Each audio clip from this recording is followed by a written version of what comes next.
What is going on, everybody? It is your observant lineman, Uche Waneri, and this is the Lineman Life Podcast. Appreciate everybody for coming in today, checking us out.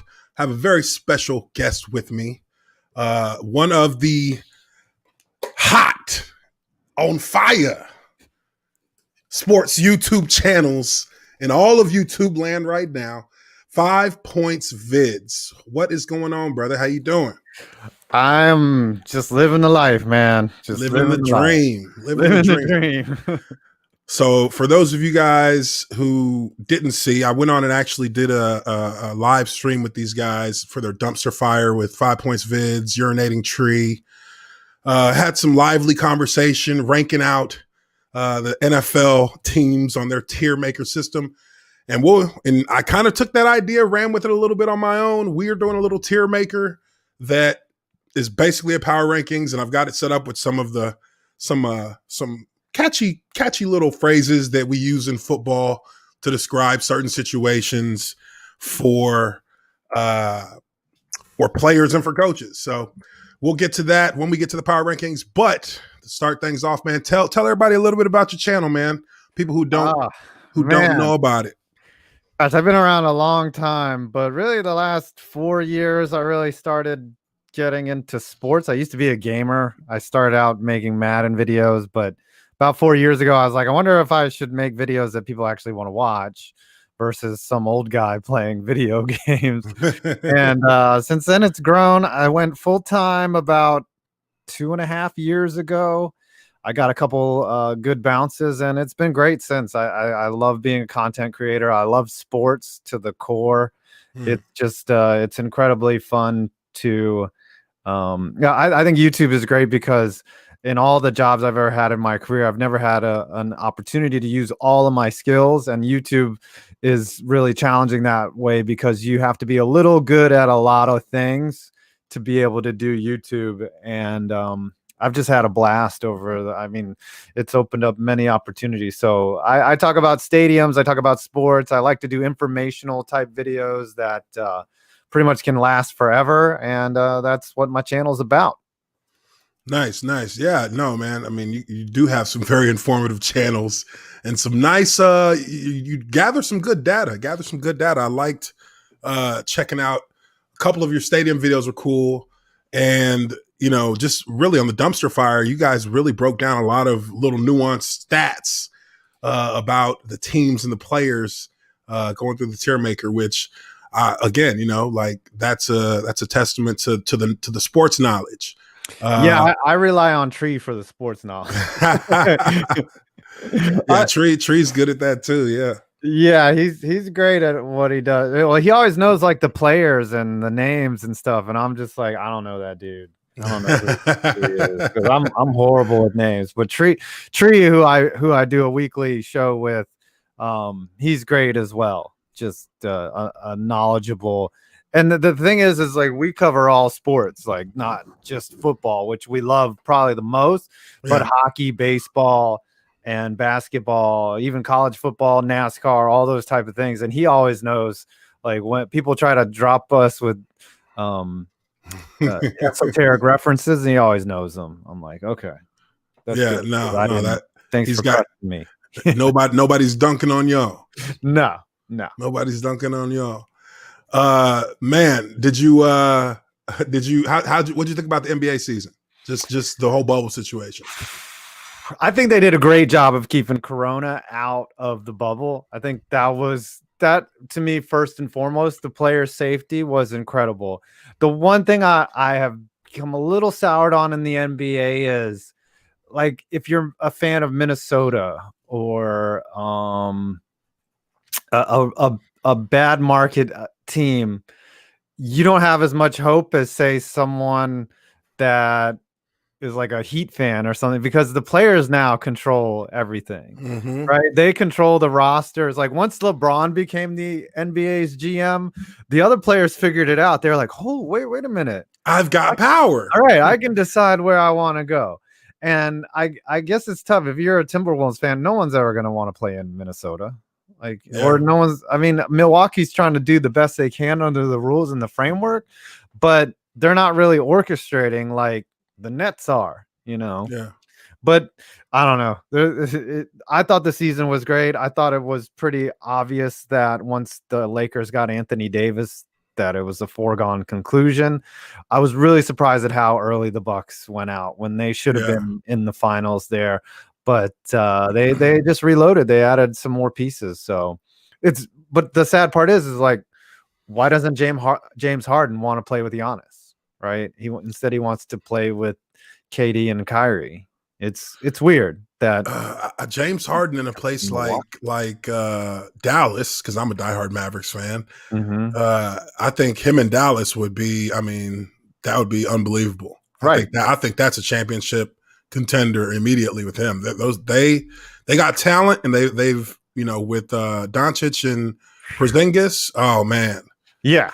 Porzingis. Oh, I'm a Knicks fan, so that's the other sad thing. It's like even though New York has the Garden and the appeal of the big city, nobody wants to come to New York because they know it's they know it's a mess. They know James Dolan isn't gonna run the team with any type of respect or competency. So it's sad being a Knicks fan, especially growing up in the 90s and when we had all these bruising squads like Pat Ewing and Larry Johnson and Anthony Mason, like these big bruising tough players, and now we're just it's a bunch of sour puff cotton soft basketball players, dude. And none of them play defense. They don't body up. Don't get me wrong, man. The Warriors brand of basketball, those years when the Splash Brothers first hit, I love that type of basketball. Don't get me wrong. That is exciting, fun basketball. When Steph Curry's just hoisting threes from anywhere and he's hitting them, and you're just like, oh my gosh. Don't get me wrong. I like that type of basketball. It's just none of that is ever going to come to New York.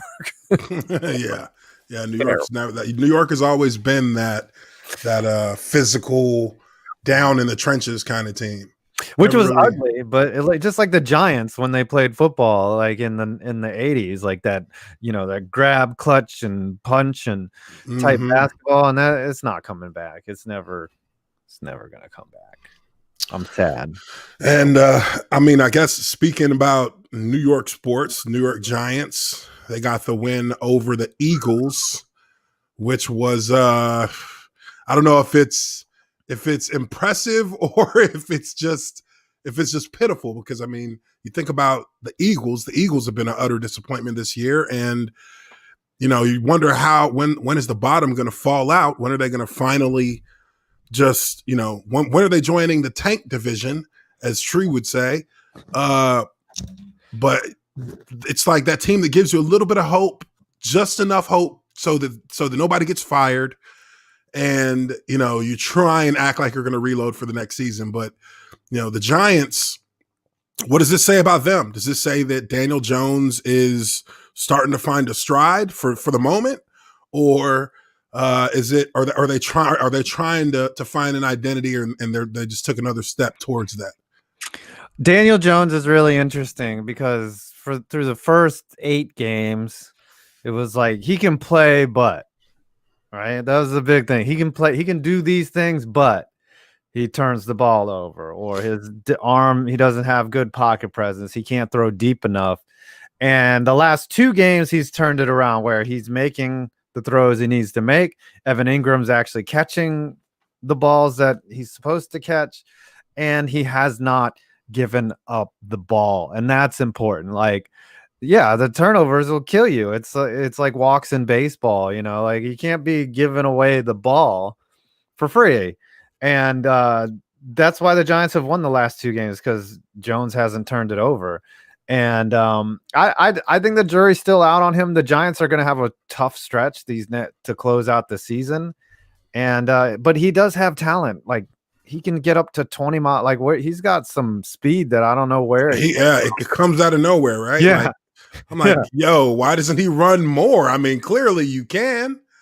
Well, they don't want him to get beaten into. They don't want to RG3 him where he just gets destroyed. Like, I think they. I mean, he's a pretty big dude. He's not small. True, but you don't want to put your asset out there and risk any of it. But when he is actually able to run, luckily the defense has bitten really hard on Yeah. whatever they're doing. So They don't expect him to run at all. right, right. It was like that. Remember that play when Peyton Manning ran a naked boot against the Cowboys and he just walked into the end zone? Yeah. It's like you don't expect him to do it, but I guess maybe they count. They're like, all right, 4 times in a row we've crashed left this time. Let's do the play now, and they just won't expect it.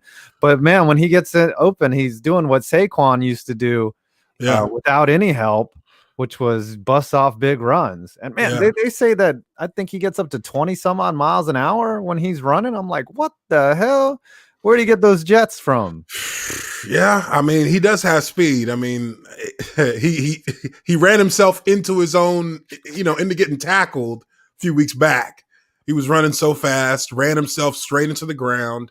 So he got speed. I mean, yeah, we see that, but my takeaway about him when I was watching them against the Bucks was that he doesn't have, well, I won't say he doesn't have, but he doesn't appear to be able to time his throws out correctly. He's very late on a lot of throws, which is that's a college thing. That's something you expect from college quarterbacks, to be that late. The 2-point conversion they had to tie the game. I mean, dude, we've run that play a million times in practice. And yeah, you throw that ball as soon as he clears the first defender and plants his foot, the ball's already in the air. He should be turning, and that ball should be hitting his hands, like snap it, like right after he turns. That's what the running back's expecting, because it's got to come out fast, because he's going to have somebody who's going to be trailing but can get under it if you wait too long. And he waited an entire count too long to throw that ball. But that was like the third time he did that. So I don't know. Maybe decisiveness is frustrating. That's something that I tweeted out like 2 weeks. I was like, you can't teach decisiveness, right? Yeah. I guess you can teach confidence. He is getting better, but he needs to trust himself a little more. So I think the last 2 weeks have been good. They've been promising, but we'll see. Yeah. It's clear that they're going to be out of the running for a Trevor Lawrence or anything like that. So it looks like Daniel Jones is the guy. He is the guy. With him. Real quick super chat, Butter Biscuit 92 for $2. Appreciate that, Butter Biscuit. He says Pittsburgh strong, baby. Yinzer mode. They're celebrating in Yinzer. They're hot out there. Oh my gosh, 9-0. They're just hot out there. Was it odds? Go ahead.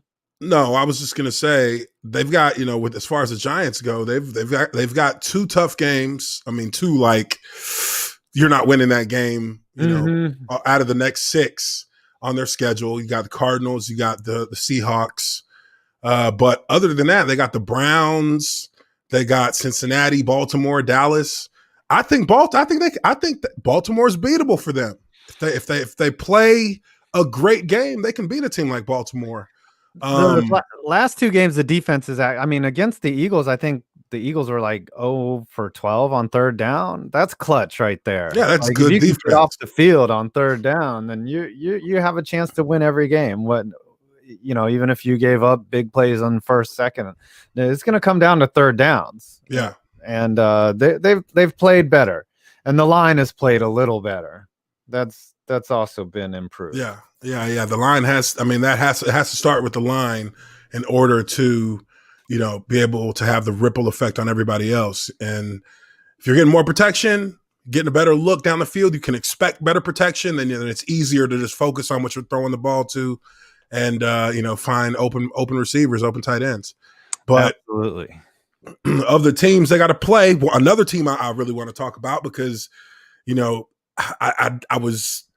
I was kind of on the fence, didn't know whether or not I really believed that they could be consistent enough throughout the course of the season. Arizona had a huge win against Buffalo. 2 teams that both played excellent games. They may be that might be the future of their respective conferences at some point. They'll be in competition to be the team coming out of the AFC and the NFC.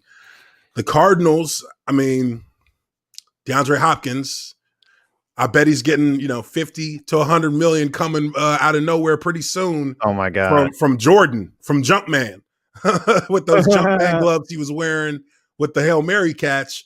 But it was a great game. Josh Allen threw. I mean, he made a hell of a throw to Stephon Diggs. Late in the game. Stephon Diggs is best receiver in the NFL right now. I mean, yardage wise, he's got 900 plus yards receiving. Great. And number 2 is DeAndre Hopkins with 860. So, two of the best on display. I mean, what do you think about the game, and where do you think these teams end up? Like, where are they going? So I'm looking at the Bills roster right now, and I'm looking for the tallest player on the Bills roster and wondering why someone like Tremaine Edmonds, who's like 6'5", or Dawson Knox, who's 6'4", why are they not standing in the end zone trying to steal the ball away from DeAndre Hopkins when 3 defenders that are all under 6 feet tall are draping him? Like that was a win for DeAndre. He's like, oh my gosh, you midgets are around me. I'm just gonna outleap you. Now he still has to make the catch. Don't get me wrong, but yeah, I mean, okay, Josh Norman's 6 feet tall, but DeAndre is what, 6'3", 6'4"? Yeah. He's a big dude. I'm just wondering why they didn't put somebody out there. By the way, the tallest player on the Bills is tackle Ty. How do I say that? Nikish. Siki. Siki, yeah. 6'8", 3'8", 330 nose tackle or tackle. Sorry. Yeah, tackle. Big boy right there. Jeez.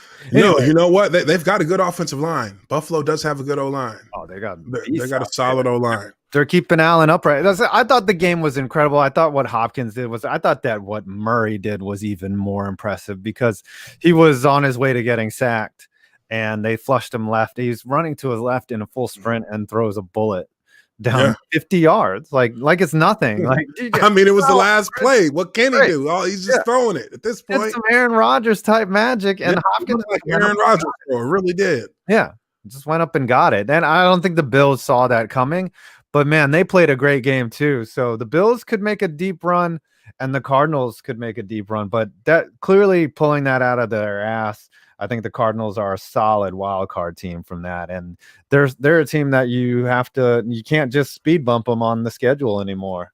Yeah, definitely. Them and Buffalo used to be the speed bumps. Yeah, speed bumps. They used to be the speed bumps. All right, we don't need to really. Now, I got to ask you a question. Like, were there teams sometimes where you're just like, all right, I know we have to do all the stuff that we do, but we know that we're going to kick their ass. Do we really need to go this hard looking at all this? Oh, man. Probably think about it. I mean, I'm an O-lineman. It's going to be a hard game regardless just because all the contact. Mm-hmm. But, I mean, that winless Detroit team, the Detroit team that went what? They went 0-16. That one was one where we had just come off a bad loss, and we were like, yeah, we're gonna get right back on the horse on this one. Right here. We ended up blowing them out. Mm-hmm. First year the Cowboys were in Jerry World.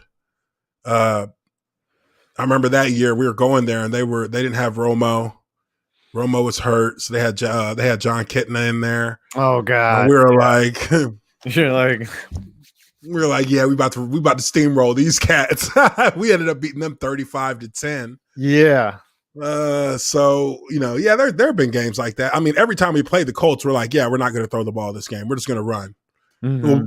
In the post Peyton Manning world, they became kind of a speed bump for us.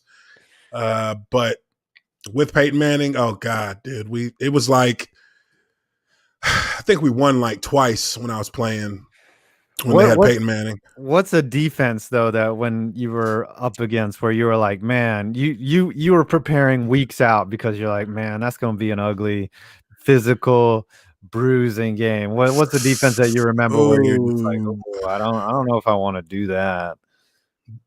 I mean, all of them. I would say Baltimore and Tennessee. I remember we played Baltimore on a Monday night, and I mean, dude, when I tell you, I think we won that game 12-9, and it was all field goals. Nobody got in the end zone. We got to the 1 yard line, couldn't get in the end zone. But I mean, it was one of those games where literally after the game, I got back into the locker room. I sat down in my locker and just slumped backwards, like, oh my God, I got a headache, my back hurts, my shoulder hurts. Right. I had a knee in my quad. Like if you could have lit up right there, you would have. Yeah, right? You would have just been like, man, I would have did it right there just because. Yeah. Like, Coach, you get it, right? You get it. I would say that one, and that was probably, man, Tennessee games were physical too. We used to call Tennessee games 2 chin strap games. They'd be bring an extra chin strap because first one was probably gonna get broke about halfway through. That one was always a really physical game too. So, yeah, every game is physical, but when you talk about the games where you're like, fuck, these motherfuckers better have a good game plan this game because it's gonna be a fucking rough one. I just couldn't imagine, man, where you're just, I mean, that's your job is to go out and hit people. You know? Yeah, dude. And I mean, and it's, it's crazy because you love like home games, but I really looked forward to away games because away games, you get to go to another city. You get to kind of hang out in the city for a little bit. You get to, see a new stadium. And these are stadiums that, I've been watching since I was little. My first time in Lambeau Stadium, dude, I was like, this is legendary. This is Lambeau. You know what I mean? So, it's every week's a challenge, but every week you got, there's different parts of that experience that are just really, it's stuff you about, man. I see you trying to lead into the next segment. Right So I'm known for making the stadium videos, and I've always wanted to know, like, from the inside of a stadium, what's that like? Because I can only see them from the outside. Right? I can only look at the Google Maps and read about them. I can't go to everyone until maybe someday I'll get rich. Like, what are the ones that are like the super nicest ones where you're like, man, this is a nice stadium, nice facility where you're just like blown away, where it's noticeably good? What are some that you remember from your playing days where you're like, because I've always wanted to know this stuff because I can't get down in the tunnel. I'll never be a guy that's going into the locker room. You have it from the player perspective. So what are some of those where that kind of blew you away? I mean, Texas Stadium was nice. AT&T, that one was. I mean, it was brand new. Obviously, first time I played in it. I thought it was, really nice. I thought it was clean. It had that new look, the new feel, had a lot of space. But Seattle's was I think Seattle's was better. Really? Really nice. Wow. Seattle's was nice. They had screens, like they had games playing on screens on the walls, open space. They had tubs that you could go and get into, extra facility, extra stuff for the away team. Yeah. Who else had it? The New York one. The New York one was nice. Yeah, MetLife was nice.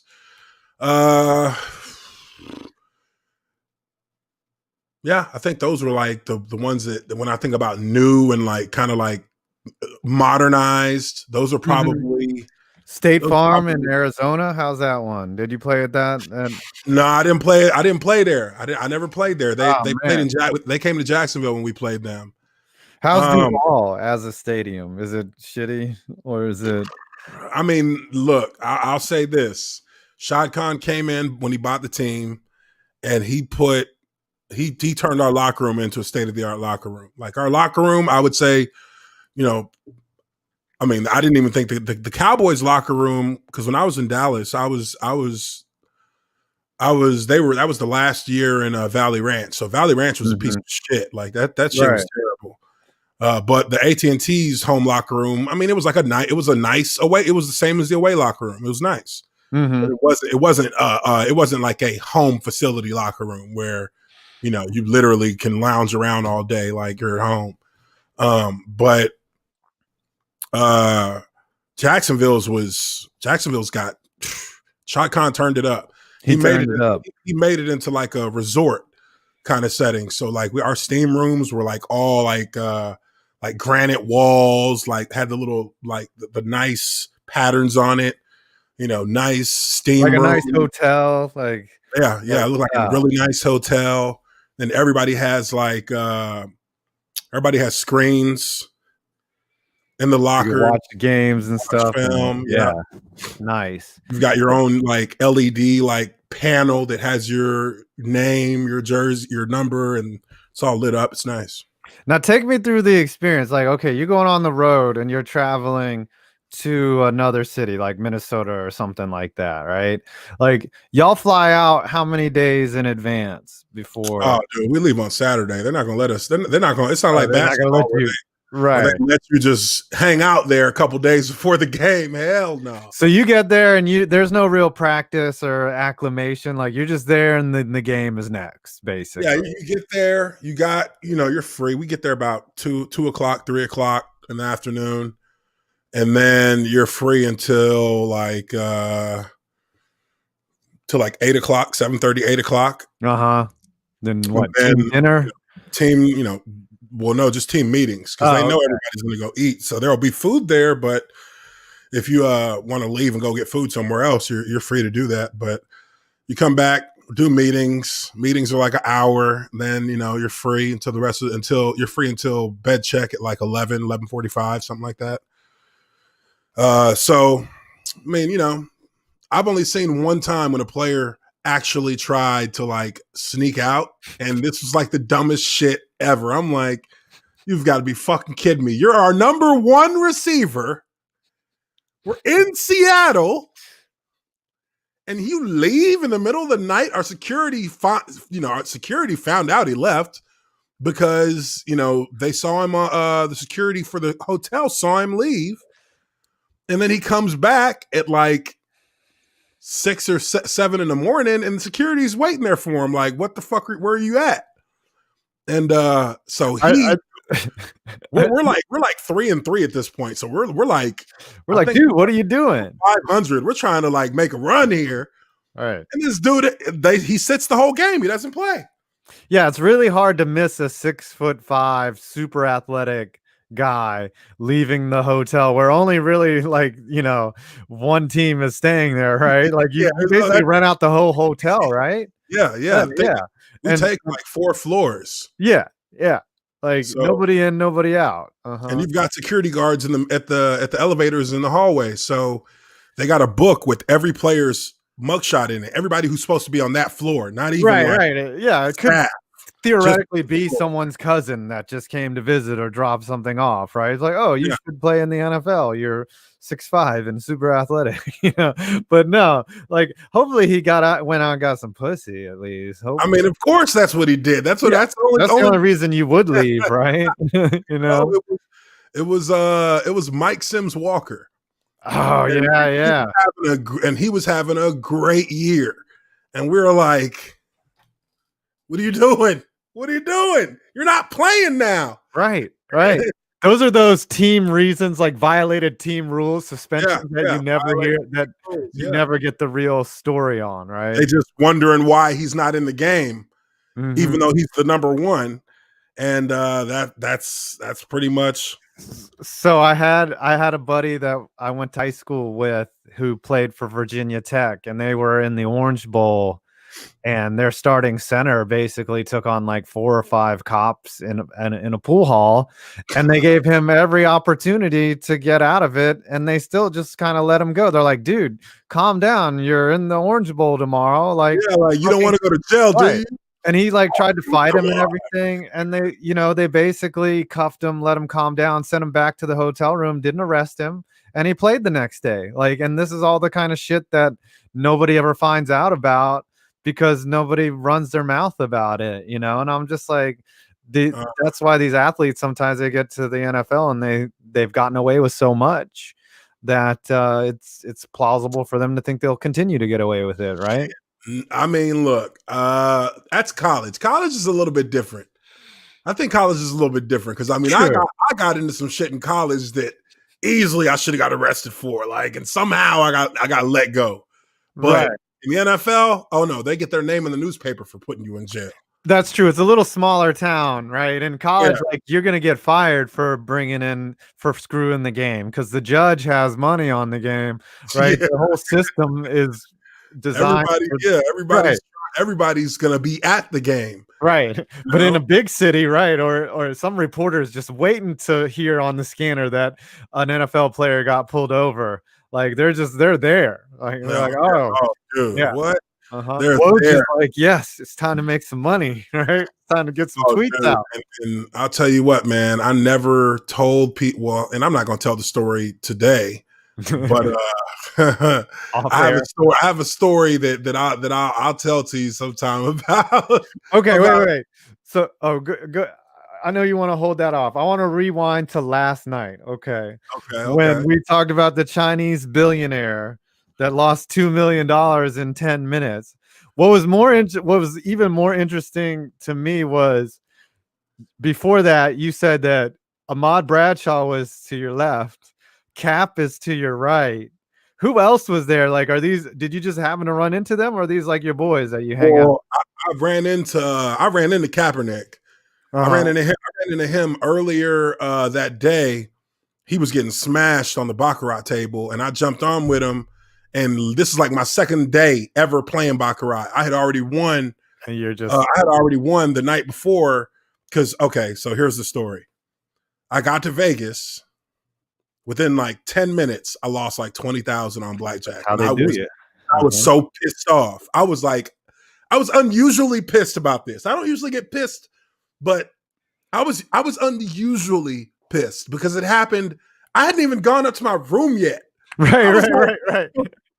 Like, Right. so I was like, you know what? I'm not playing blackjack anymore. I've had it.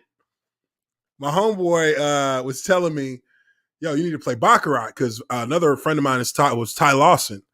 And Ty Lawson was like, I mean, this dude he won like $2 million at the MGM the last time I was in Vegas on baccarat. But I was like, man, I'm good on that. I'm going to stay right here in the Cosmo. Yeah, it's a new game. You have to learn it and all that. You know, you're gonna. Exactly. There's gonna be a fine for learning the game, right?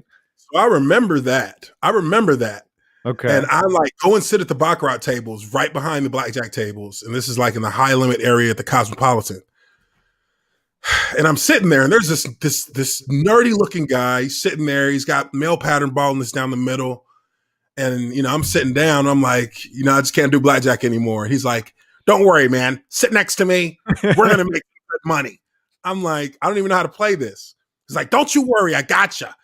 He's like, how much you down? I'm like, 20,000. He said, I'm down 240, but I don't give a damn because I haven't lost a dime until I have to leave. I'm like, does make sense. Okay. He's like, I'll teach you how to play it. Dude, when I got off that table, I had won 44,000. I was like, baccarat. Baccarat. So the next day, I'm going to the casino. There's Kaepernick sitting at the table, the same table that I had won at the night before. So I was like, all right, let me sit down and I'm gonna play something. I'm gonna play with these cats. They're getting smashed. I seen it as soon as they're, and I could tell they really don't know what they're doing either. But me winning the money I won, now I think I'm a fucking expert. Right. That's how Vegas works, right? Yeah. So I sit down, I start playing, and I tell them, I say, hey, just play with me. Play how I play. Mm-hmm. Boom, boom, boom, boom, boom. For like 20 minutes, all we're doing is winning. So they're hyped. They're like, oh, hell yeah, we're dapping each other up. Like, Yeah. You're like, fuck you, dealer. Fuck you. Yeah. Tipping, here's like, here's 500. And me and him trading info. And, we stayed there for maybe like an hour, 15 minutes. Then I left. And I had already hit up Ahmad because I found out he was in town. So I called him and was like, hey, come to the Cosmo, let's kick it. So he was like down to his last like 5 or 10,000 to gamble with because he had already been down like 20. Mm-hmm. So, we're sitting up there at this blackjack table. I hit up Cap, I hit up Ahmad, and then we met up at this was probably like 11 o'clock at night. We go up to the high limit. Yeah, you're just getting started in Vegas at 11. Oh man, that's the beginning of the night. So, everybody's kind of like, let's play for a little bit, then we're going to go out. But it ended up, we just sat there and played until like 6, 7 in the morning. Yep. We're just playing. It was the no windows, man. They get you with the no windows. We were like, everybody's having a good time. And I swear, dude, when this Chinese dude walks up and he's got big orange chips, and those are 25,000 a chip. And we're over here with our little yellow ones that are 1,000 a chip, thinking we're playing big, playing 3,000. Right.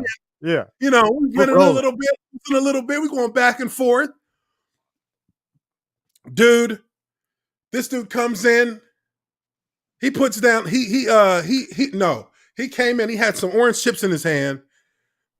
He puts them down, and it's like 125,000.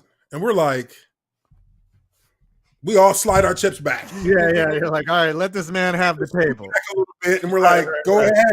Right. He just looks at us. He's got his little fedora hat on. He just looks at us, gives a little head nod, points at the pit boss. Dude, they bring this dude $1 million in chips. $1 million in chips. He didn't even say nothing. He just pointed. He didn't speak no English. And so they got, his students got $1 million in chips, 175,000 on the next hand on Baccarat. Loss. And we're like,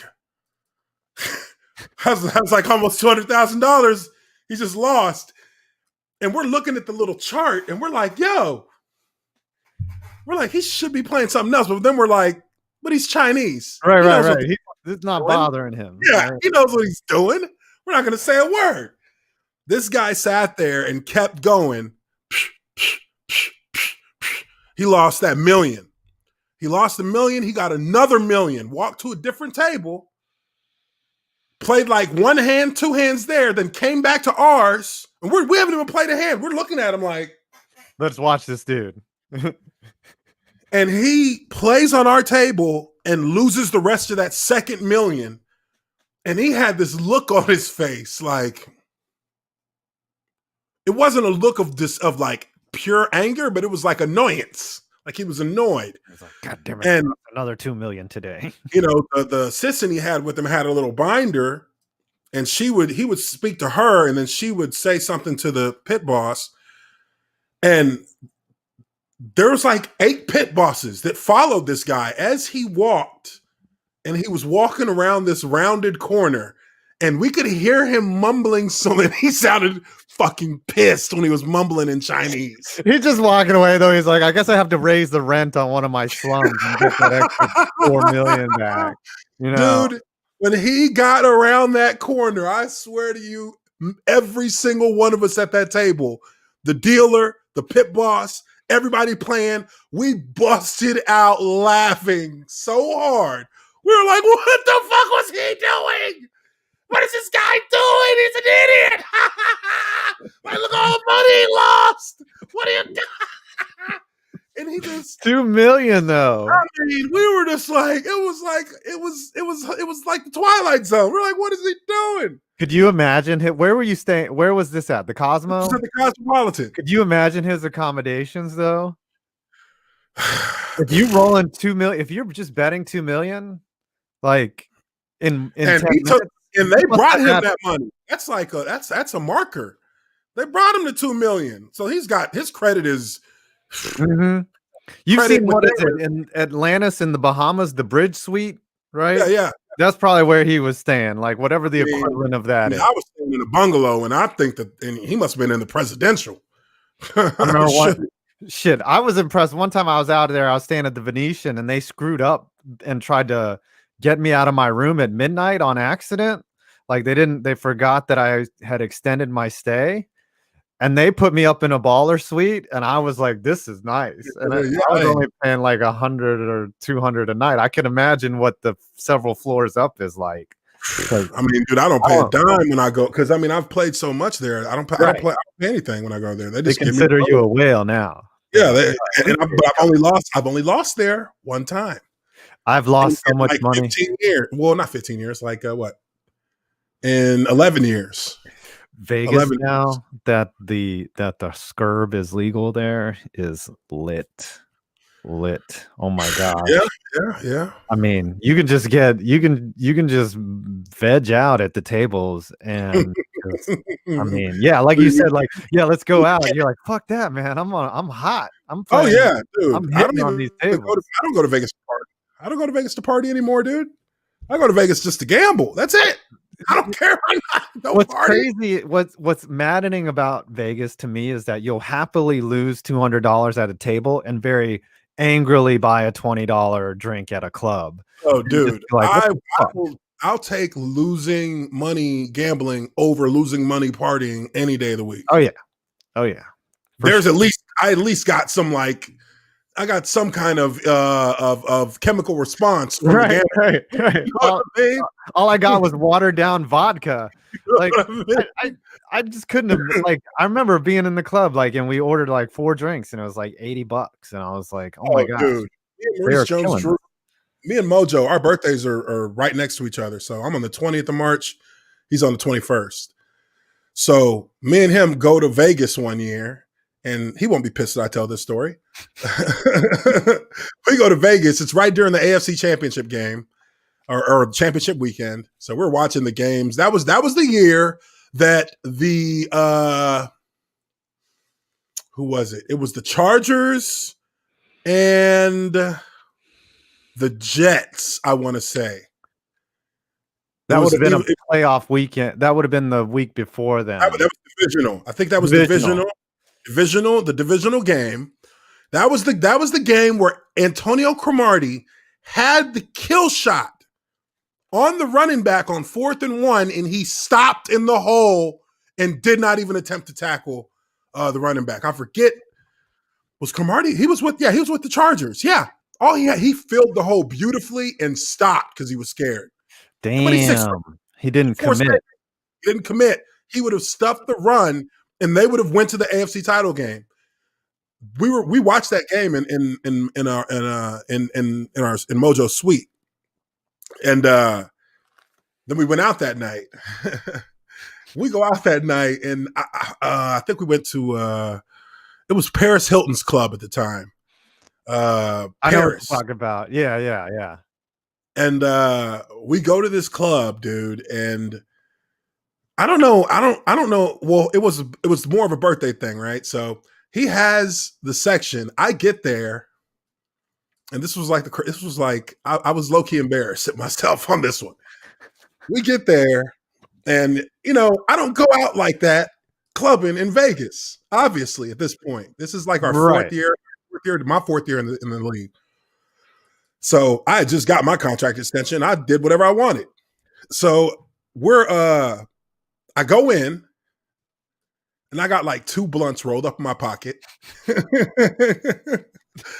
And I walk into his section, and and I was paying for half of the cost. He was paying half. So I whip out my blunt while we're standing there, light it up.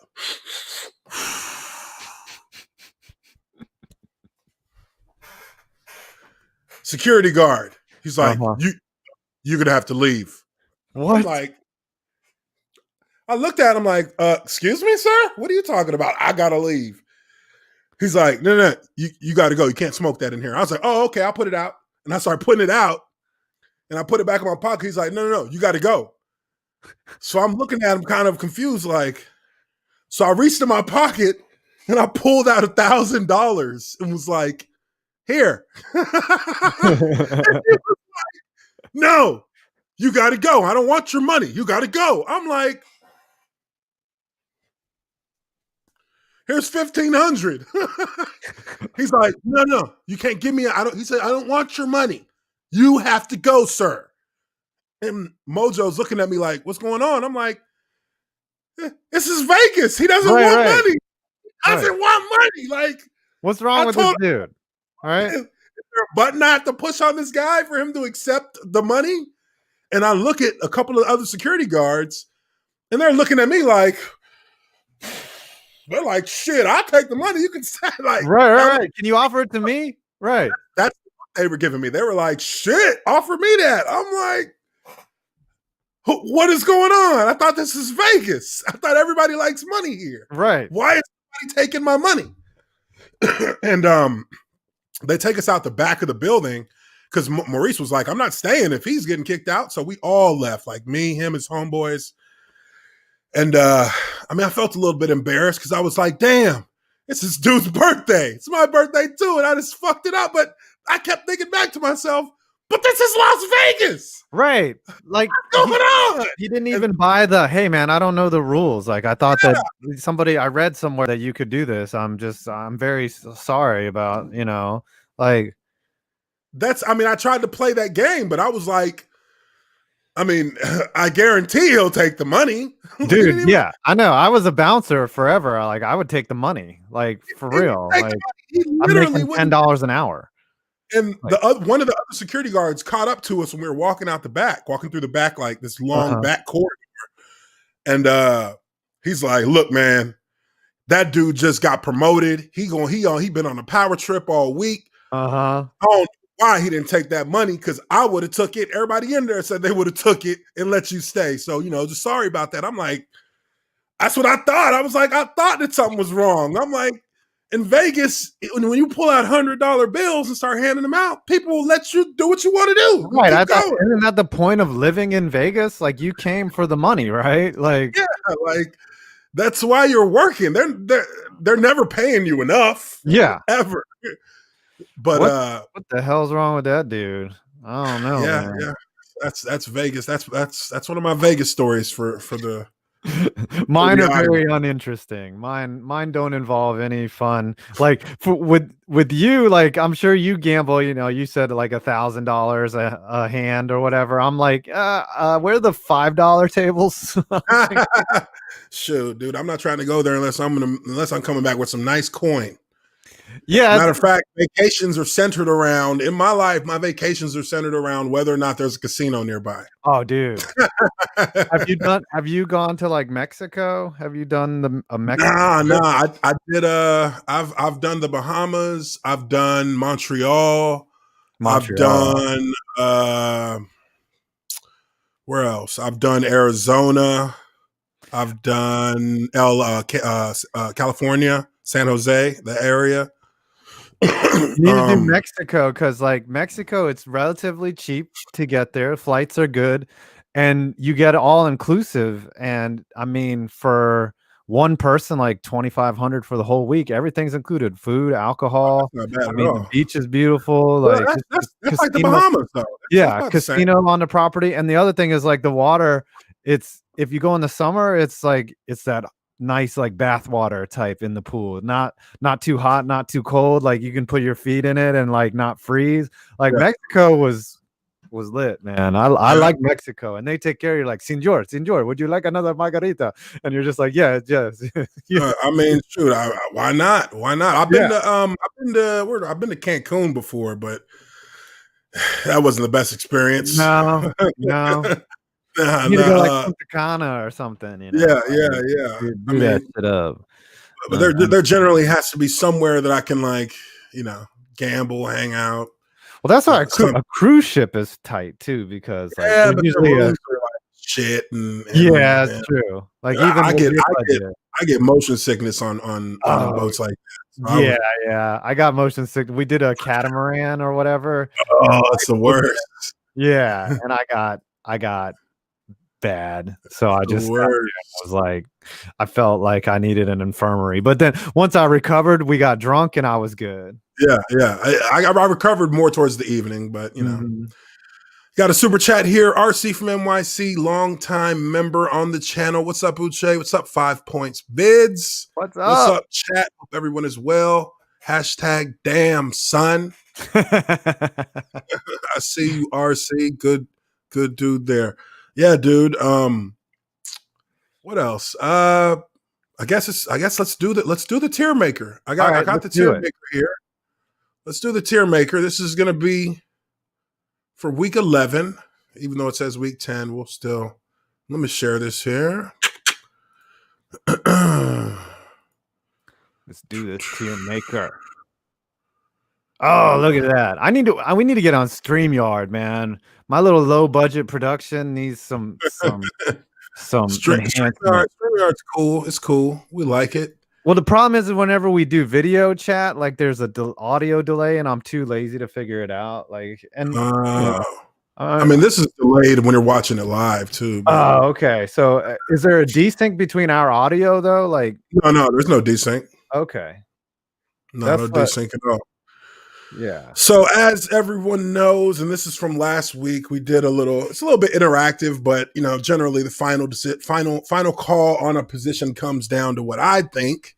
But we've got our tiers here with the worst teams being basement dwellers. Next level up, just trying to keep my job. Next level up from that, party crasher. These are the teams that could potentially play spoiler to one of the I teams. like it. Then these are the one win away teams. These are one win aways are the teams that generally are one more win away from really being considered a contender, a playoff contender. And next level up from there is good for a cameo. These are the teams that we think are at the that are at best going to be wild cards in the playoffs. Maybe might be able to be a little bit better, but generally see these teams as wild cards, Like one and done type. Yeah, one and done types. We should have a shot. These are teams that have a chance at maybe pushing into from the divisional into the conference championship potential. And then got to see us first are the teams that you'll likely have to go through in order to get into a division, into a conference championship, or into the Super Bowl. Gotcha. So last week, and everything doesn't necessarily like balance out to just being 4 teams up here or 2 teams up here or whatever, but pretty much move these around as we see fit. And of course, as always, I think these bottom 3 should be safe. Should be safe in here. I mean, New York, the Jets haven't gotten any better. Jags haven't gotten any better. The Giants got to win. Does it move them out of there? The Skins are going to be in the basement. Come on now. The football team is going to be down there. Yeah, Giants, yeah. But actually, you know what? In 2 weeks, they'll be back down there. So don't move them. Don't move them. Yeah. That's what it is here. It is, do these teams have the ability to move up? And let's as I pull up the schedule here, and we can try and make a prediction on the games that are coming up this week as we go through. First game, Pittsburgh at Jacksonville. Some people are calling this a trap game for Pittsburgh. And speaking from experience, I would say that if there is one team that can have that upset right now, in my opinion, I do think that the Jaguars could potentially beat Pittsburgh because it's in Jacksonville. Okay. So, but you don't think that the lack of the crowd, well, they've got crowd in Jacksonville, not the full crowd, but they've got crowd. That's right. Yeah, I could see that being a problem. A little bit. Yeah. So for me, I honestly, I'm gonna go with Jacksonville getting the win, and that's gonna pull. I don't think that changes where these teams are. I think they stay where they are right now. But I'm calling Jacksonville with the upset against Pittsburgh. Okay. Pittsburgh's not going undefeated, right? Like Pittsburgh, they're going to lose, and I think they're going to be relieved when they do, so that the pressure gets off of them. Yeah, because all that's happening right now, they're just mounting more pressure on themselves. Yes. So, but you know what? If you're supposed to beat a team, you're supposed to beat the teams that you're like I said, you win the games you're supposed to win. But yeah, this is complete trap game opportunity right now. Yeah, for sure. So I'm gonna go with let me write this down real quick so I don't forget. Write this down. So when it happens, I'm gonna be tweeting. Right. I don't expect it. I expect it to. I think it'll happen. I don't necessarily expect it to happen. So I got Jacks in the first game. Next game up, we got Arizona and Seattle. Arizona at Seattle. That is actually tomorrow That's gonna night. be a tough one right Woo! there. That one's going to be a hot one because I think right now I'm moving. Oh, let me edit this thing. I'm moving. Oh, it's not letting me. Oh, shucky ducky. Shuggy duggy quack quack. I've noticed, like, yeah, you have to reset it sometimes. Like, it won't keep. Uh-oh. Come on. Let's see here. Oh, we got a little ad going there. It's not All letting right. you move it. Not letting me move it. All right, so this week is going to remain unchanged. Oh, we're going to just keep these teams where they are, right? Yeah. Yeah, All right. I think I'm going to open another tab here. This is weird. All right. Okay. That's unexpected. So let me go back here. Real quick. Here we go. Boom. All right. Oh, God. I have to put these in again. All right. All right, let's do it. You got it? You got it to move? Hold on. Let me YouTube's hard. YouTube is hard. YouTube is messing with me Never right done now. anything this hard in my life. Oh, Lordy. I don't want to delete it. Okay, let's see. There we go. Now we got it. Boom. All right, let me share this one. Oh, thank God. Got it. Let me share this. Boom. All right. So I'm gonna move these guys from their win over Buffalo. I'm moving them up. We should have a shot. And we'll see how that balances back out as we go through these. I don't know about this game. I think this game is going to be. I think Arizona gets it. I think they sweep it. I think they sweep the series. It's going to be a hard. It's going to be a hard one. Now, and I think that the reason why they sweep the series is because Seattle will not have a crowd at all. Their advantage, their historical advantage in Seattle with the 12th man, is not going to be a factor in this game. Their defense is terrible. Their secondary is struggling, still giving up 1 million points a week. It's going to be hard for them to slow down a team that just got a huge boost from a Hail Mary win over a quality opponent. But sometimes, and I'm going to play devil's advocate here, sometimes you see a team pull out that miracle win and they're just drained from pulling that out, and they're like, all right, let's take this L and then we'll regroup. You know, like they're still thinking about that, you know, instead of thinking about Seattle. Like sometimes they get that hangover and they don't win the next week. It's very possible that they fall victim to that. And Seattle's been waiting. Like they've had since their game ended to prepare. All Arizona's been thinking about is like, man, we pulled that one out.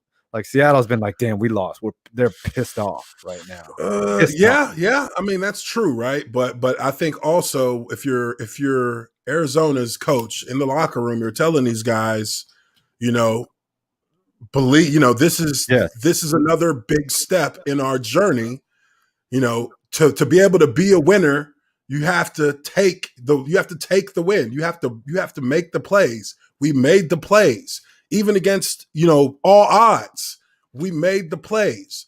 So now you should know you can do it. It doesn't matter who you're going against. Believe that you can do it. We didn't get lucky beating those guys. The last time we played Seattle, we didn't get lucky. We beat them. And this validates that you can beat them. We just beat another quality team that people expected us to struggle against. Now let's go out and let's show that we can be consistent, and let's go and take this win. We're not playing against the 12th man. I'm telling them that 12th man's not going to be there. It's going to be a football team against a football team. There's not going to be any. When they had fans there, was it hard? I mean, it was hard, dude. Y'all I had to remember do hand signals, right? And like, or hand do like signals, link dude. I arms. mean, your ears are ringing at the line of scrimmage. Your ears are ringing. We're at the 1 yard line when we played there one year. I swear to God, I was like, could anything else go wrong? This is as bad as it gets. Like we're at the 1 yard line trying to score, and like that 3 plays in a row at the 1 yard line, we don't score. It's 4th down, and Jack Del Rio's like, "We're Go going for it. for it. And you're like, Go!" And I'm like, "All right, well, what play are we calling?" And Dave Ward comes in the huddle, starts screaming the play. I can't hear a word he's saying. I'm in the reading his huddle. lips. In the I'm huddle. reading his lips. Yeah, he took a knee. We're all like completely over the top of him, and he's screaming. And I'm like hearing this muffles. I'm like, okay, I think I know what we're running. And I turn to my right tackle, and I'm like, "Hey, are we running this?" And he's like, "What?" He's like, I can't hear you. What? Can't hear anything. I could barely hear that. I could hear a slight hiss of the cadence at the line of scrimmage. And, it was a play action pass. Dave throws the ball to Maurice Jones-Drew on a little like out and in. And Mojo gets fucking smacked as soon as he catches it and drops it. And no, my bad. No, that was the first drive at the 1 yard line. He dropped it. The next drive, Dave, like our left tackle was late on the snap at like the 4 yard line. Dave gets sack fumble. They run it back fucking like 30, 40 yards before we tackle him. So I think that Arizona has the best chance that they're going to have at any regular season matchup that they've had with Seattle in Seattle. This is going to be the best opportunity for them to get the win. So I'm going to give them the win. And they're going to move up into we should have a shot. That's some dangerous. That hope is a dangerous thing, Uche. Hope. It's not hope. Dangerous. It's validation. They've been validated. Okay. All right. They've validated themselves. All right. That's just how I see it. All right. Next up after that, we got Tennessee and Baltimore. This one I think is a hard one. These are two teams that are really kind of floundering right now. I definitely think that Tennessee comes back down into good for a cameo. Wow. That's a team that was in the AFC Championship game last year. Yeah, but when you lose, it hasn't changed their formula at all. Yeah, but they're losing right now. It's true. They're losing. They've lost 3 in a row. That's a downgrade. Yeah. It's a downgrade. Yeah, that's bad. That's a bad look. It's a bad look. But gosh, good for a cameo, a team like that. But I like what you're doing with Baltimore there too. Baltimore is not built like these other teams above them. No, they're not. And Lamar, I think they're being exposed right now. Yeah, Lamar has yet to show up in the playoffs either. And they were 14-2 last year. Yeah. So I think with this game, as far as who's going to win it, the matchup predictor is giving Baltimore a 68% chance. I think that is generous. You know what? They need to put the stats on how accurate the matchup predictor is before they put out stats. Okay. Like they'd be like, all right, we said 68%, but this pick was 80% wrong. People who picked them were 80% wrong. Like they never give you the data along with it to say, hey, look, we pick it this amount. This is what the predictor says, but we're wrong like a lot. Okay. Yeah. I mean, I don't think I don't think that's anywhere close to 68%. I'd give this is a 50-50 game. These are two teams that are struggling. Mm-hmm. Two teams that are struggling. It's gonna be a last 8 minutes of the game kind of game. Like whoever can seize the momentum in the last 8 to 10 minutes of the game is gonna win, because there's not gonna be much difference between these teams. They're both built on the same thing, running the ball. And actually, I would say Tennessee is a far better passing team than Baltimore is. Wow. Tannehill is I think he's more competent a passer. Tannehill, Yeah, he's like a modern day Jake Delhomme. Remember Jake Yeah, Delhomme yeah, from Jake Delhomme, yeah. Panthers? Mhm. Works off play action and has a bunch of plays deep because he gets that single safety look. Because they got to bring somebody Got a up. good running game, Yeah. yeah. And yeah, that's what Tannehill reminds me of. Remember, he was garbage in Miami Yeah, when he didn't but have I a think running we game. kinda know why now. We kinda know they didn't have a running game. They had one good wide receiver. He has weapons in Tennessee's offense. He has the best running game or arguably the best running back in the NFL. Oh my gosh, Uh, so good. you have the tools to be a traditionally balanced football team, you know, with a passing game plan that doesn't ask too much but gives you a few shots. Uh, Baltimore, they don't have all of that right now. They don't have a balanced attack. Nope. They don't have a consistent passer. And I hate to say that because I always thought that I thought he did a good job last year passing the ball. I thought he really looked like Above average for sure. Yeah. yeah, above average, easily above average. Right now he is easily below average.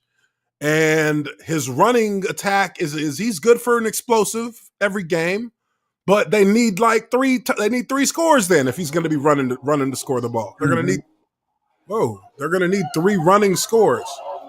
Whoa. What is that? What are we hearing? I think it's an ad. I don't know. Oh, you got a little porn running there in the background. You know what I'm saying?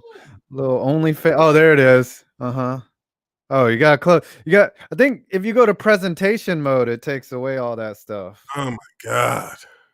But I don't even want to press no buttons just because yeah, true. You don't mess with it. Click on something and we got a pop up. Yep. Yeah. Yeah. The ads will get you. They'll be like, "Oh, you think you're clever?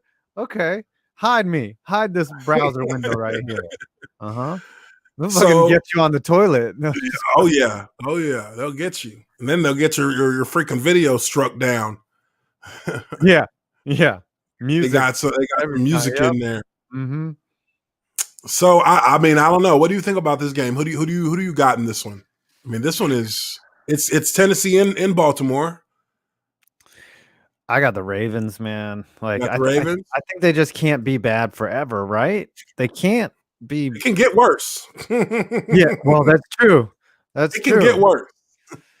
I just my money tells me the Ravens, but don't ever follow any of my predictions because I'm always wrong. All right. Well, I'm gonna go Tennessee on this one again. I think I'm going against the grain, maybe, but I'm gonna go Tennessee. Okay. Tennessee. Now, both these teams are in good for a cameo right now, so they're gonna stay there. Next up, we got. Let's see here. Oops. Next up, we got Philly and Cleveland. Philly at Cleveland. Ooh, I think that's a Cleveland one. I think Cleveland moves up a little bit on that one. Philly just lost to one of the worst teams in the NFL, so I don't see them licking their wound. And Cleveland, they had a good defensive game last week. They're out of weapons. I mean, missing Odell hurts, but if the Eagles cannot stop the Giants, they cannot stop the Browns. They cannot stop the Browns. And they just lost to the Giants too. I think that actually that demotes them. Ooh. Yeah. Well, I think they're technically in first for the division though. Still, even at 3-5-1, they're like a half. Yeah, it's basement dweller in sentiment. Yes, but they're on the way down. Just like the Cowboys. The Cowboys are on their way down too because they're starting Garrett Gilbert. Come on now, you can't be doing that. My boy Scooter, poor Scooter, man. Oh yeah, he's hurting. He's getting abused right now. He's hurting. His videos have been hilarious. I know. That's what they say.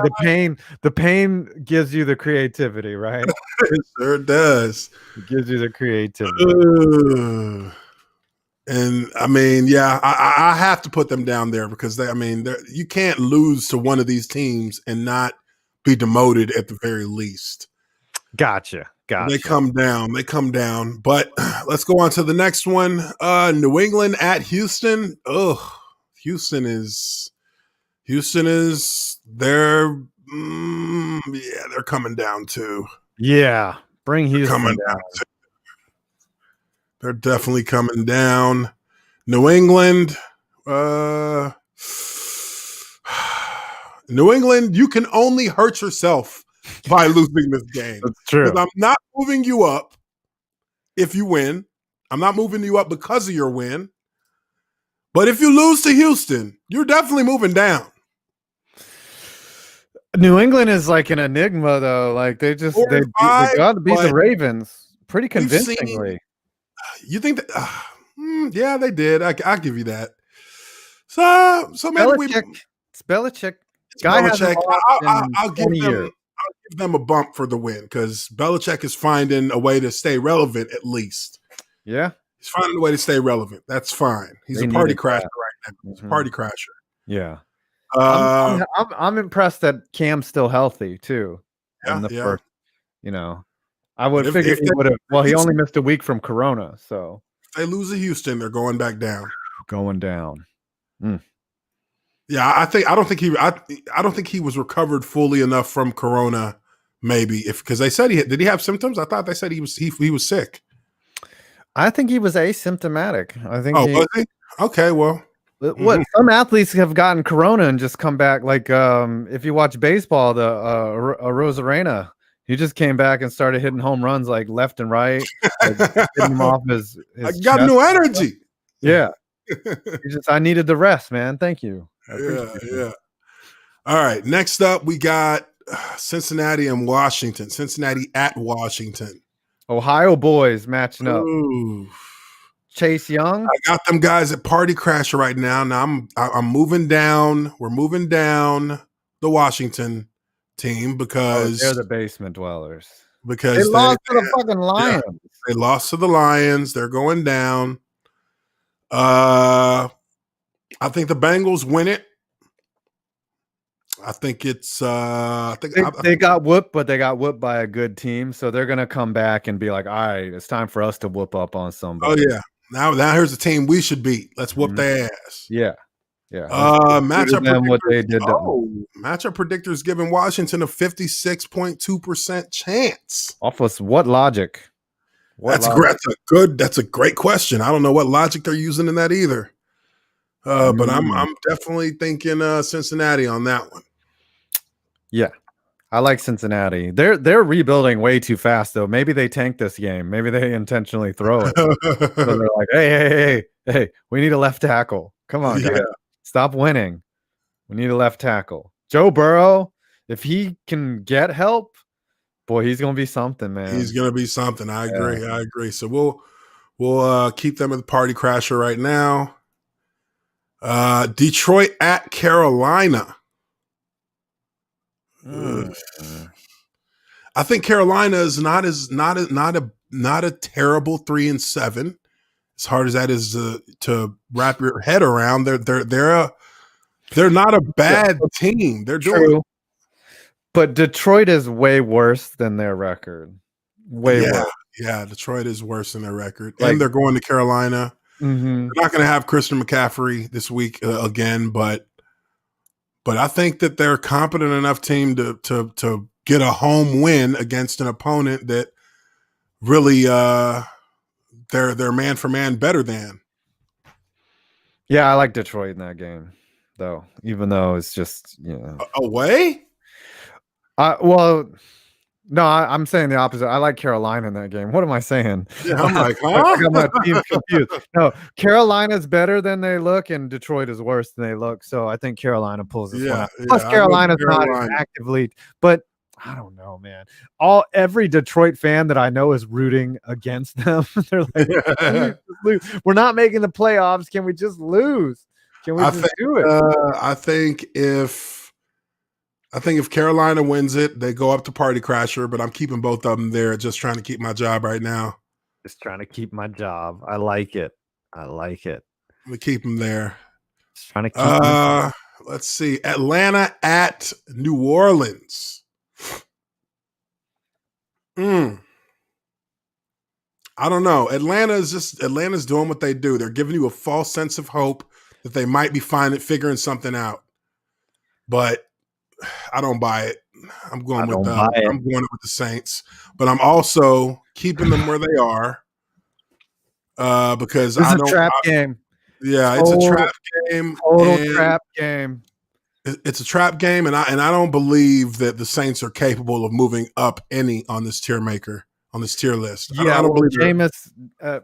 Jameis limits them because for his I think he's a kid. He's a guy that says all the right thing. The one thing that's amazing to me about Jameis, and I've said this multiple times, is his actual IQ is, well, he's not a brilliant man by any means, but his football IQ is way up there. Like he understands football. Like that's what he's been doing his whole life, and he's really intelligent as a football player. Like he understands coverages and things like that, but he just executes with that bone head, and that's what He limits has him. brain farts every now and Yeah, again, he just he he's but he's not in that Bruce Arians offense no more. yeah, he's maddening That's gonna though. work.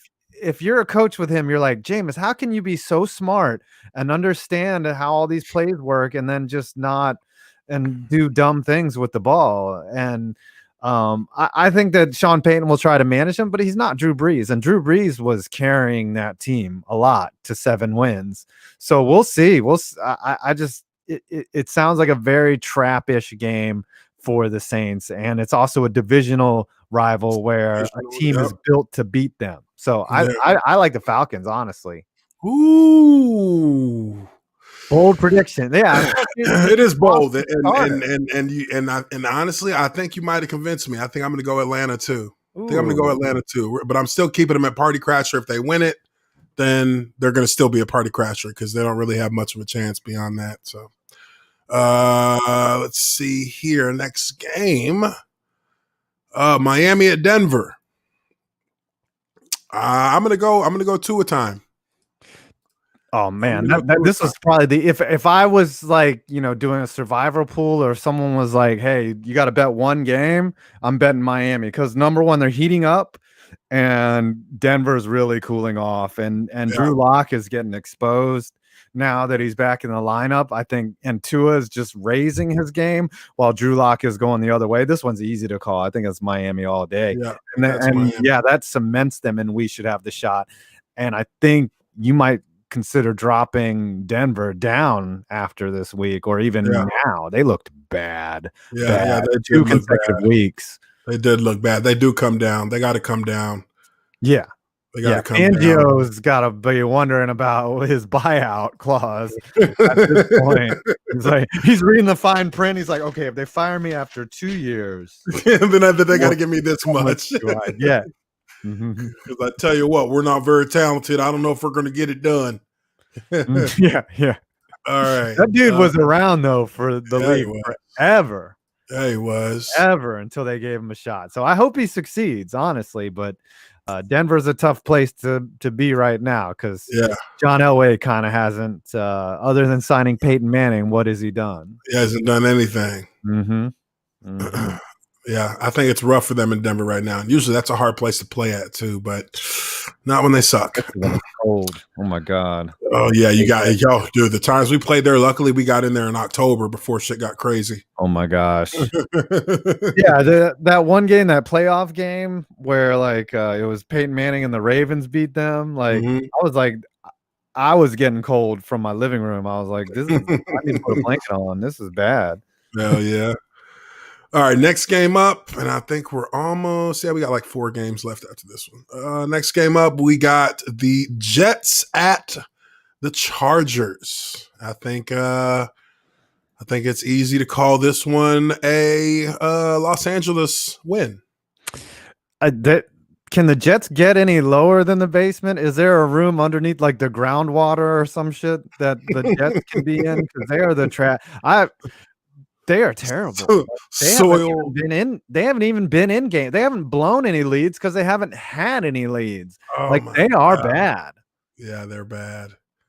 They're bad. Tank. They're in the tank division. Yeah, yeah. They're the command. They are commanding the tanks. Commanding lead in the tank division. They're so bad, so bad. All right, so we'll keep them there, and I'll keep. You know, the only thing that keeps the Chargers as party crasher to me is Justin Herbert. Oh my gosh, I love the guy's game. I love that kid's game. His game is he's going to be a superstar. He's going to be a superstar. 2 more years. I give him 2 more seasons. He'll be a superstar. I can see it. I can see it. All right, next game up, Green Bay at Indianapolis. That one's a tough one. Green Bay, a little reminiscent of last year, right? Where everyone was like, "Hey, this team is counterfeit. This team might be fraudulent. This team has weaknesses. They're getting masked. They are the best team probably in the NFC, but this game could really show when they go up against a stout defense, like the Colts." God, hey, the saying stout defense and the Colts in the same I know. sentence. Scary. That's never even been a consideration of mine. I think the Colts are playing well, and I think the Packers win, and they probably might even be in that gotta see us first category with a statement win, but I don't think it's gonna be like it's gonna be like one of those 20-17 type wins. Ugly win for me, anyways. But remember, I'm always wrong. So. And well, I'll tell you what, if the right tackle for the Packers plays anything like he played against these Ravens, let me show you this. Oh, what you Lord. got? This was ugly. Let's take a look right here. My bad. Jaguars. I was thinking Ravens. Jaguars. Josh Allen. If he plays anything like that. Wow. He got ragdolled. I mean, just looking at it, one, his hands are at his waist. Your hands are at your waist. Right. You're going to be late every time. He's late, then he gets turned, and then he leans and gets thrown. And that's it. Right. Like, okay, so you break it down like his left foot, right? Like, I don't see him. Okay, right now. Okay, you see him right now, right? Look at his hands. Uh-huh. That's bad form. That's bad technique. Look at their hand. Look at his hands. Right. His hands. Look at his hands. Look at his hands. At his waist. His fingertips are at his knees. His chest is wide open to get hit. What happens to him? And let me go back. As you look at it, hands in his chest. He's already one step behind. Yep. Now, look at all this space right here. Where do you think this DM was going to go? This is the chip block right here, if there's going to be a chip. He has all of this. He's overset him. He's got the entire inside to work with. All he has to do is turn him. Now look at 77's left leg. Mm-hmm. Look at his right leg. He's starting to stack his feet. So he starts turning so he doesn't stack. All his weight is on his toes. Yep. He gets thrown. And Josh Allen sensed that, right? Like as soon as he engaged, he was like, he's off balance. Like as soon as he hits him, right? Well, one, he sees his chest, so he's going straight to his chest. Mm-hmm. As soon as he hits him, he stands him up. Or no, there's no reaction from the tackle right here. So he's already got his. Even though you can't see it, Josh Allen knows he has his inside already. Right. He's already going there. Now he knows that he's going to try and save it because he doesn't. And so what does he do? He plants and he tosses him. That's like judo right there. Like you ever take judo class or any martial arts, wrestling, anything like that? I've done a little MMA stuff, like not anything like that would make me any kind of expert. Judo is all about getting your opponent to move one way and use their momentum against him. Like he's making himself fall here, right? There. 77, his own weight is taking him down. Yeah, he commits his weight. That's why his feet. That's why his weight is on his toes. His left toe is under him, which means now he doesn't have a base, and so he has no balance. Mm-hmm. And he knows that because he's able to get in. The fact that Josh Allen can get inside of him like that, he feels that he has control of his body. Mm-hmm. So he just throws him in Look further at than look he at that wants to go. release too by Allen. Like he's doing that move and he sees Rodgers too. He's like, all right, I'm getting this guy's food. I'm going for my next meal. Who's Rodgers? Yeah, that is and Rodgers sees him, and Rodgers is thinking, okay, he's committing inside. Let me kind of slide outside, make my offensive lineman right. Oh, wait, never mind. He just tossed my guy into the fucking ground. Time to throw the ball away. But that's what's the difference in Rodgers. Rodgers is a guy that gets rid of it. Like Daniel Jones would be like, "Ah, fuck, he's got me," or Yeah. try to do something stupid, realize it too late, and then throw the ball into a defender's hands. That's why there's nobody like Rodgers, man. Yeah, that's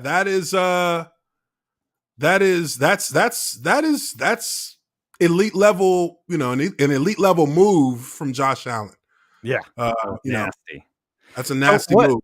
Before we go on to the next thing, like what explains, like, okay, like I've done MMA and Thai boxing, like when you put your hands down, like when you're like the worst thing to do when you're in the stance is like start dropping your hands, and that happens from just being tired, right? Like what you're supposed to do. Not being disciplined enough. Okay, so that's a discipline issue. That's not you have to be disciplined enough to keep your hand. Look, who you're going against. You're going against a higher level defensive end.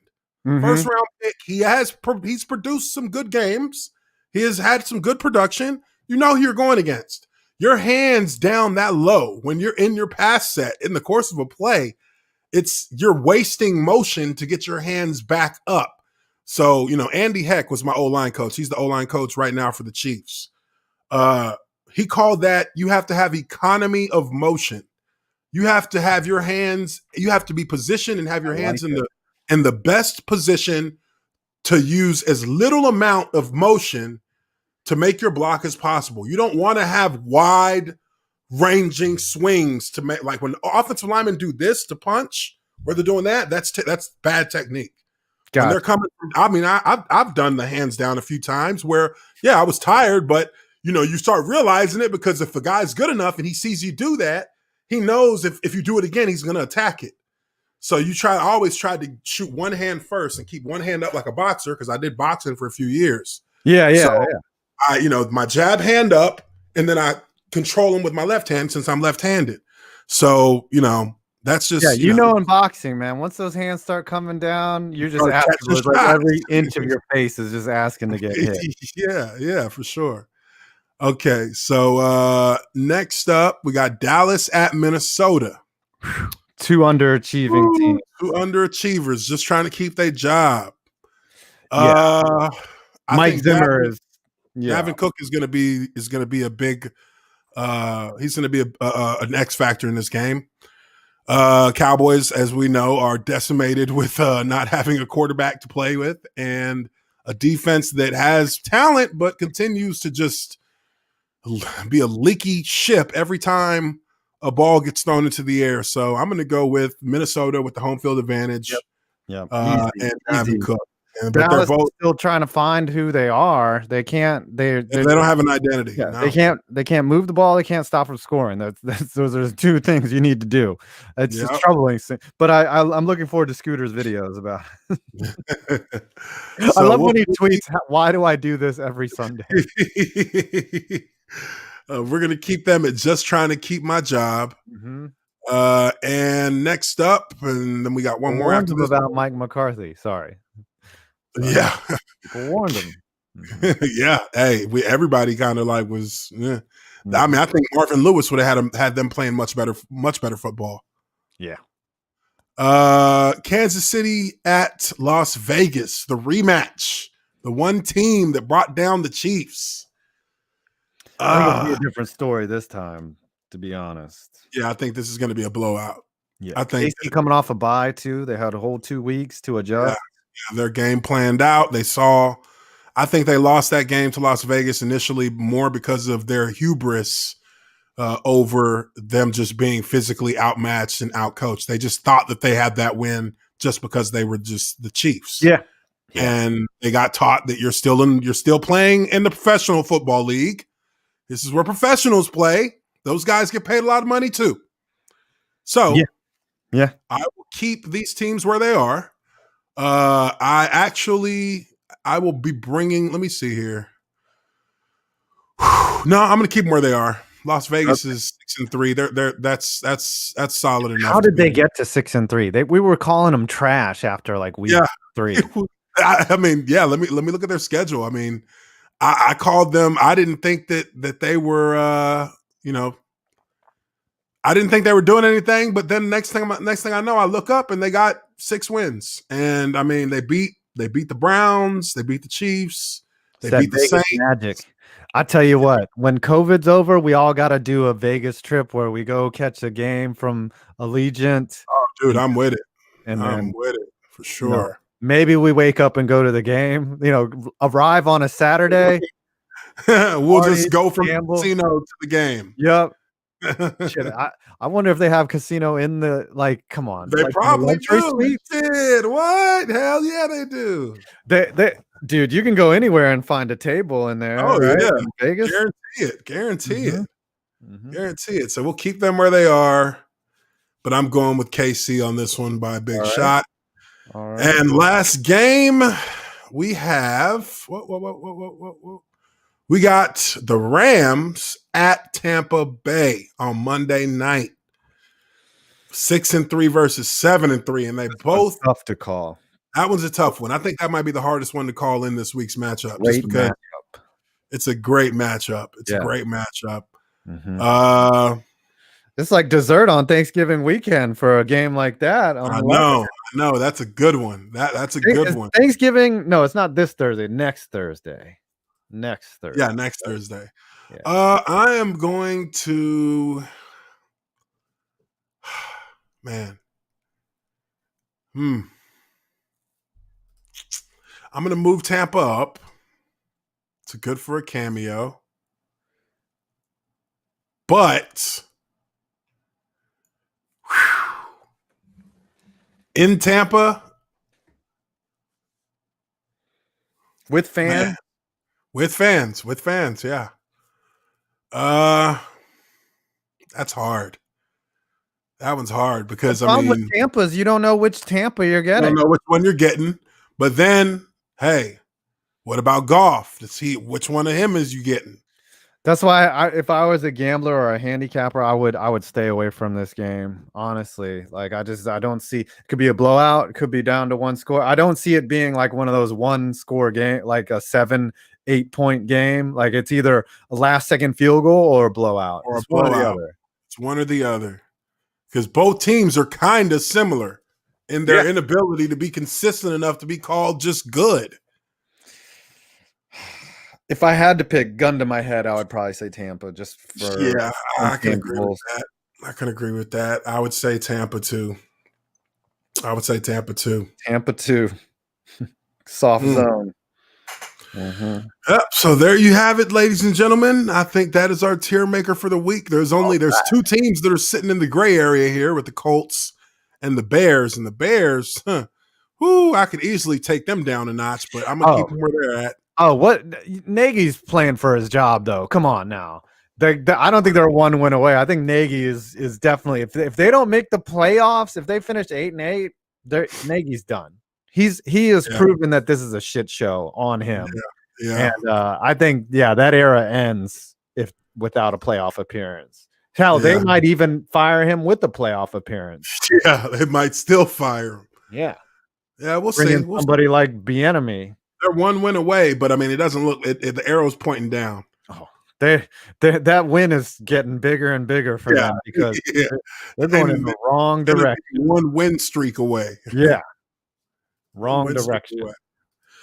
Well, everybody in the audience, appreciate you guys for being here on this episode of Lineman Life Podcast. Once again, I'd like to thank 5 Points Vids for coming in, man. Really appreciate you having some time here to jump on and go through this whole tier maker, talk some ball, talk some Vegas. Really enjoyed that. But yeah, no, dude, I really appreciate you coming on. Let the people know where they can find you, and let them know. You can follow me on Twitter at 5 Points Vids, spelled out FIVE, and you can just search on YouTube. I'm big enough now where if you just type in 5 Points, you'll just find me in the search bar. It's taken only 10 years for that. And I have an Instagram too where I post pictures of my models and things that I do. So you can also follow me on Instagram at FivePoints Vids. And I like doing the Instagram. It's fun too. You like the Instagram. Yes. Sweet, sweet. Well, that does it for us on this episode of Lineman Life Podcast. Make sure you smash that like button. Make sure you hit the subscribe button if you haven't already done so. Share this with your friends. Give me that bump on the YouTube algorithm. Appreciate you guys very much for being on, and we will catch you all on the next one. Peace. Peace.